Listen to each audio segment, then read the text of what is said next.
pemirsa Polri TV, hari ini saya melaporkan langsung dari Monas, Jakarta, di mana hari ini telah berlangsung kegiatan gelar pasukan Operasi Ketupat 2026. Nah, sebagai bagian dari satuan kerja yang mendukung keberhasilan dari Operasi Ketupat, tentunya Polri memiliki ambulans udara yang membantu bagi masyarakat dan memastikan bagaimana kelancaran arus balik maupun arus mudik. Dalam rangka mendukung kelancaran arus mudik dan balik lebaran 2026, Kepolisian Republik Indonesia menyiagakan helikopter Dolphin AS365N3 milik Korpolairut Bahar Kampolri sebagai bahan dari Operasi Ketupat 2026. Helikopter ini difungsikan sebagai helikopter emergency medical service untuk mempercepat penanganan medis dan evakuasi bagi pemudik yang mengalami kecelakaan atau kondisi darurat di jalur perjalanan. Saya berkesempatan langsung berbicara dengan Kapten AKP Riki Gunawan, salah satu personil dari Korpolairut Bahar Kampolri dan merupakan pilot Polri pertama tingkat 1 yang mengendarai helikopter ini bersama tim kru dan tenaga medis yang siaga memberikan penanganan darurat bagi korban. Untuk kita standby-kan dalam operasi Ketupat tahun 2026 ini, terutama untuk sarana evakuasi ambulans udara.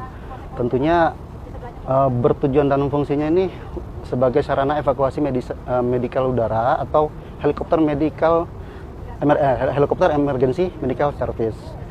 Itu tentunya bertujuan untuk mempercepat penanganan medis yang membutuhkan waktu penanganan para pemudik dan pelayanan kepada masyarakat yang mengalami kecelakaan di jalur-jalur sulit atau terisolir, jalur macet parah, untuk dibawa ke rumah sakit rujukan terdekat. Seperti itu, Mbak.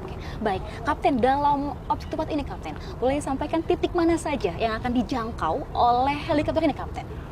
Titik operasional seperti yang sudah kami lakukan seperti tahun sebelumnya, itu ada kita siapkan di 2 titik. Yang pertama di kilometer 29 dan di gerbang tol Kali Kangkung atau di Semarang.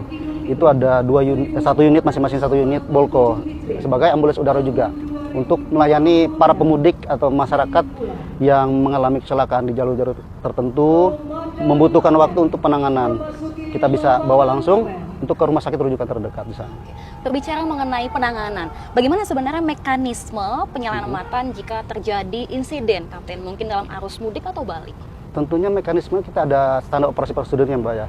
Yang pertama kita menerima laporan darurat, tentunya melalui koordinasi kepada kami, entah itu dari Lantas, ada kejadian, laporkan kepada posko, kami terima dan kemudian melakukan penanganan di lokasi oleh tim-tim medis yang sudah standby di sana. Baru nanti kita menjemput untuk membawa korban yang membutuhkan cepat ke rumah sakit rujukan terdekat yang sudah ditunjuk Polri, tentunya sudah bekerja sama. Dan tentunya di sana yang tersedia ada helipad untuk mendarat heli. Seperti itu. Baik, artinya adanya helikopter Dolphin AS365N3 ini merupakan bagian daripada saudara kepedulian Polri kepada masyarakat. Betul. Khususnya dalam Operasi Ketupat 2026.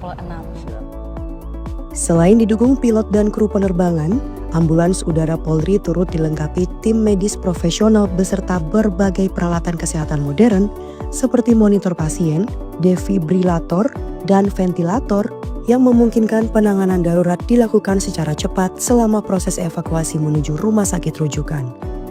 Saya juga berkesempatan berbincang dengan Ibda Dr. Rizaldi, salah satu personil Korpolairut Bahar Kampolri yang memberikan pertolongan pertama bagi masyarakat selama Operasi Ketupat 2026.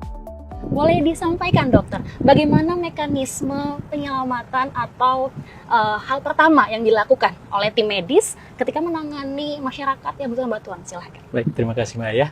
Jadi hal pertama yang bisa kita lakukan ketika ada laporan masuk dengan terhambatnya arus lalu lintas yang membutuhkan helikopter ini untuk menjemput korban. Pertama-tama kita tentunya mengikuti algoritma kita terlebih dahulu, yaitu ATLS dan ACLS, di mana Advanced Trauma Life Support dan Advanced Cardiac Life Support itu penting untuk penanganan korban.